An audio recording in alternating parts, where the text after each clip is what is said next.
Bismillahirrahmanirrahim.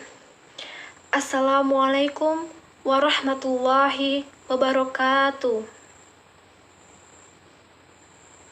Alhamdulillahirabbil alamin wa bihi nasta'inu ala umurid dunya wadin wassalatu wassalamu ala asyrafil anbiya'i wal mursalin wa ala alihi washabbihi ajmain, amma ba'du. Pertama-tama, marilah kita panjatkan puja dan puji syukur kita kehadirat Allah Subhanahu wa Ta'ala, yang mana pada kesempatan kali ini kita masih diberi nikmat kesehatan sehingga dapat berkumpul di tempat yang penuh barokah ini. Salawat dan salam tak lupa kita haturkan kepada junjungan kita, Nabiullah, Nabi besar Muhammad Sallallahu Alaihi Wasallam, yang telah membawa kita dari zaman kegelapan menuju zaman yang terang benderang. Pada kesempatan kali ini, izinkanlah saya, Seli Dwiandari, menyampaikan tausiah dengan tema peranan mahasiswa dalam penegakan akhlakul karimah di masyarakat. Hadirin dan hadirat rahimakumullah, akhlakul karimah adalah salah satu model yang harus kita miliki dalam hidup ini, agar kita mencapai sebuah kebahagiaan, kemakmuran, serta kerukunan di dunia maupun di akhirat. Akhlakul karimah dapat dibentuk dengan adanya usaha, pendidikan, latihan, kerja keras, serta pembinaan atau muktasabah, bukan terjadi dengan begitu saja. Sama halnya seekor hewan yang ganas dan buas dapat dijinakkan dengan adanya pelatihan dan asuhan, begitu juga dengan manusia yang memiliki akal. Tentunya sifat dan perangainya dapat dibentuk dengan adanya usaha serta kemauan yang gigih, sehingga menjamin terbentuknya akhlakul karimah dan meningkatkan kesempurnaan iman. Sebagaimana dalam hadis An Abi Hurairah qala Rasulullah sallallahu alaihi wasallam, a'malul mu'minina immanu ahsanuhum huluku. Orang mukmin yang paling sempurna keimanannya ialah orang yang memiliki akhlak yang baik. Hadis riwayat At-Tirmizi. Hadirin dan hadirat rahimakumullah, pembentukan dan penegakan akhlakul karimah sangat perlu dilakukan di lingkungan masyarakat.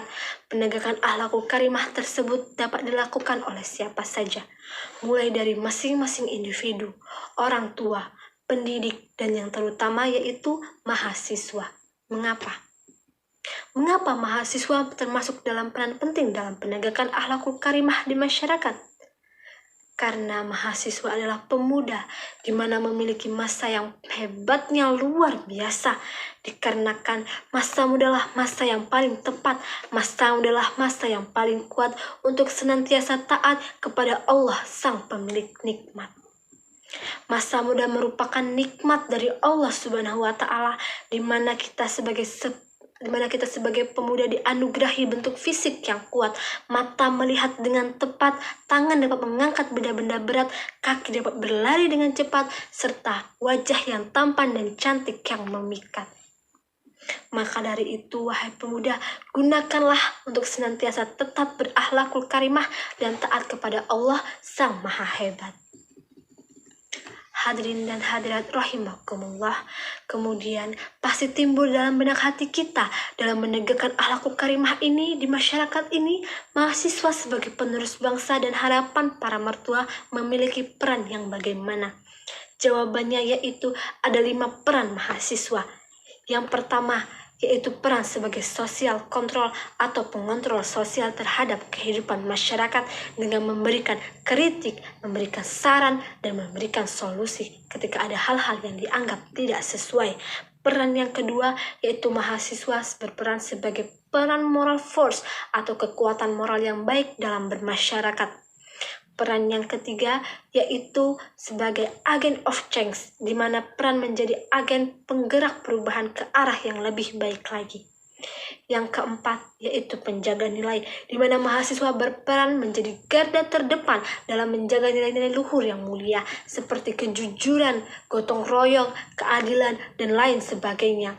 Dan peran yang terakhir yaitu peran sebagai penerus bangsa, yang tentunya mahasiswa akan terus dituntut menjadi pribadi yang lebih baik, berkompeten, serta memiliki gagasan dan kualitas diri yang baik. Maka dari kelima peran tersebut, mahasiswa termasuk dalam komponen yang amat penting dalam penegakan akhlakul karimah di dalam masyarakat. Karena mahasiswa akan terus ikut serta dalam pergerakan perubahan masyarakat ke arah yang jauh lebih baik lagi. Hadirin dan hadirat rahimakumullah, di dalam Al-Quran telah diletakkannya dasar-dasar mulia dalam bidang akhlak, dan pribadi Rasulullah merupakan contoh yang paling tepat dijadikan suri teladan dalam pembentukan pribadi yang berakhlakul karimah. Sebagaimana firman Allah Subhanahu wa taala, A'udzubillahi minasyaitonirrajim. Bismillahirrahmanirrahim.